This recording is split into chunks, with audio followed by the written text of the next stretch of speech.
So outdoors here, we get back to basics, which is nice. And keeping with today's lessons, I want to step back to Habakkuk, the Old Testament reading, because for me, that's getting back to basics. And there's one line in Habakkuk is tantamount to my faith and my journey as a Christian. It's write the vision. Write the vision. Make it plain so that a runner can read it. Right? A lot of you come to St. Margaret's, maybe not down from that way, but from maybe West Annapolis. Maybe you have to go over the Academy Bridge. Maybe you're coming from the Cape or from Whitehall Lane, and you've got to drive this way on St. Margaret's Road, and then you take that right or that left on on Pleasant Plains Road, and you pass our banner. You know where our banner is? All right. Does anyone know what it says this week? Bless the animals. That's right. Very good. So you're paying attention. That's good. Thank you. Thanks, Izzy. Sometimes those banners get tricky because the banner's about 6 feet long.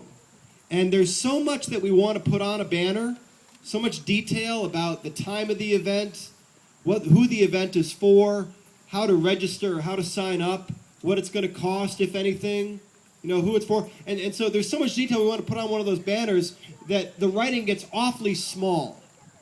And no one winds up reading it because they can't slow down enough to read what it says, right? This happened to me back in Rhode Island. They put a church sign up for me to play with, which was a bad idea probably, because all I did was put like rock song lyrics on it. And so I put up a quote from The Who, Bob O'Reilly, and I put it for Easter because Easter is like the new Exodus. And I wrote, "The Exodus is here, the happy ones are near. Let's get together before we get much older."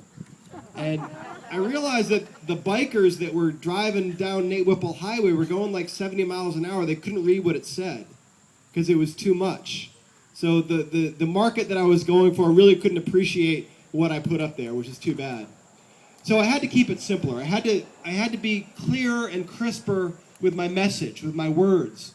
And I think it's true for the church, that when we get too wordy with things, we complicate it. When really, it's a real simple, clear message that we're giving to other people, right? And the clearer it can be, the more people can receive it, right? The clearer the message is, the plainer it is, the more people can get on board with it. It's an awfully difficult thing for the church to do, because here's the problem. We have generations in the church that hear things 3 different ways at least. Right?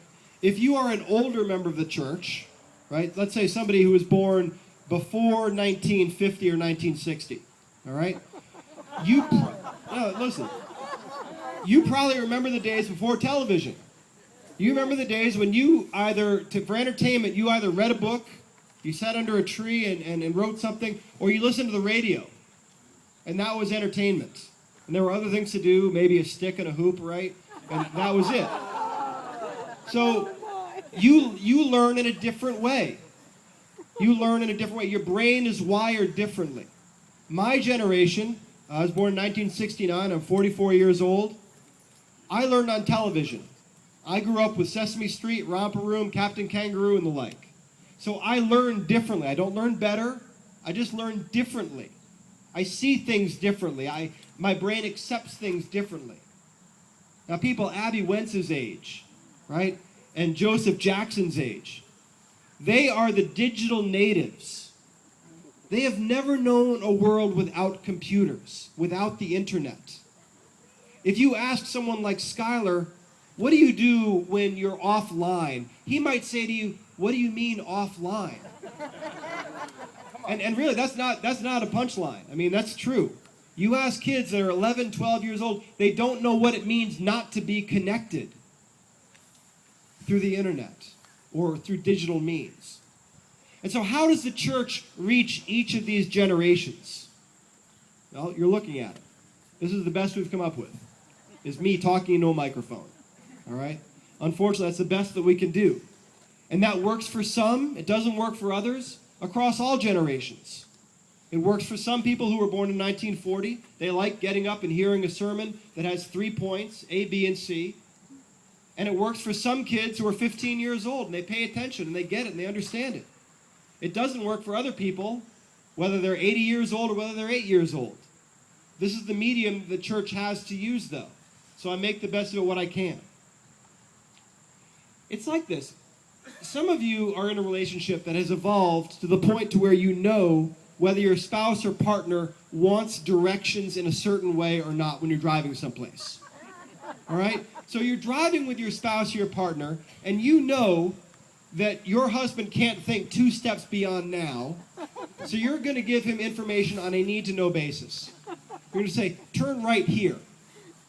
Okay? The husband turns right. Turn left in 2 lights. And that's all he needs to know because that's all he can fathom. Right? I'm like that. You might have a wife or a spouse or a partner who operates differently. Maybe she's a little more evolved, and maybe she wants to know the whole route before you get in the car. Maybe she wants to know all 20 steps of the direction. And so you've got to talk it through everything, every step of the way. Give her all the directions so she's able to make a picture in her mind about where she's going. It's just a different way of doing things. But if you're giving people a message in the wrong medium, it's probably not going to work. It might overwhelm them, or they might just lose interest. And it's like that way in a sermon. The way that I talk about it, a sermon is like a house tour, right? And the lead off is like, this is the entryway, and there might be a staircase that goes up. Some of you might go up that staircase and not join the tour again until the end, right? So I've got to keep as many of you on this tour as I can. And I say, and here's the living room. And we go through the living room, we look at all these things in the living room. And I say, here's the dining room. Some of you might have stayed in the living room, right? Some of you are still in the entryway, right? If I had a bubble over each of your heads right now, there may be 5 or 10 different things going on in your head. Things that you're thinking about. The game later today. How I can't wait to have one of Bo's hamburgers. You know? What's going to happen at work this week? What's going to happen in Washington this week? You all come with these things that distract you. And I do too. How can my message be clear enough so that it stands out among everything else that you're thinking of today? How can I get a vision that's clear enough, that's concise enough to make sense to you today, that you take with you through the week? As I said before, it's important to write the vision clearly so that a runner can see it. Keep it simple. Clergy often get chided because they say that we're in sales. And I was with a guy who's from India last week, and he joked with me. He said, really, you're just selling Christianity. And I said, truthfully, I don't feel like I am. I feel like I try to make an example of myself being a follower of Christ. And if that's attractive to people, then so be it. But if it's not, I'm not going to lose sleep over it. And he said, I think that's the right message to take. Because I think when you're selling stuff, that gets a little over the top. And the best compliment that I ever got was this. It happened last Christmas. A woman came out of the service, the 7 o'clock or 8 o'clock service, and she came out, she shook my hand, and she said, "Hi, I'm an atheist." I said, "Well, Merry Christmas." I didn't say, "What are you doing here then?" She said, "I'm an atheist, and I want to let you know that I've had so many people over the years try to convince me of this." And by this, I think she meant Christianity. She said, "And you're the most persuasive one yet." And I said, "Well, actually, I'm not trying to convince anyone of anything." And she said, "But that's why it's so persuasive. That's why it works."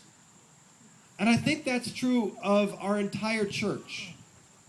When we are at our best, we convey a love, and we convey a welcome that we can't put into words.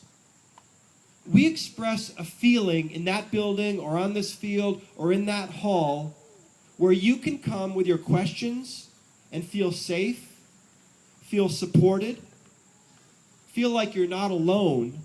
And that is a very attractive thing to feel. Because people have all sorts of distractions and all sorts of questions in their lives, and they don't know where to turn. If we can be a spiritual place for people with those questions, how powerful is that in today's world? How powerful would it be for us to be a place where anyone can come and be loved unconditionally? What a wonderful thing to talk about, to say, I am part of a community that welcomes people who have not been welcomed elsewhere, or who have been abused in other churches. I think we can do that. And I think it's a really simple vision. I think it's a vision of love. I think that's the core of it. When Jesus says, love your God with everything that you have, give all that you can in time and talent and treasure to that God. Be generous. Be charitable to those who are in need. And then love your neighbor as yourself, because God loves you so much. That's too much for a 6-foot banner, I know. But just love. Loving God, loving yourself, loving each other because you are loved. I think we are all banners to some end. We are all walking billboards. We are all stone tablets waiting for something to be written on us. So let this be written on you. Let love be written on you this week.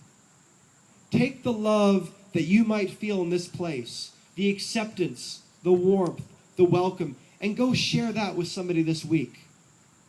Go share it with somebody who needs it. Go share it with somebody you don't know yet. And know that you are doing this because God first loved you beyond all measure.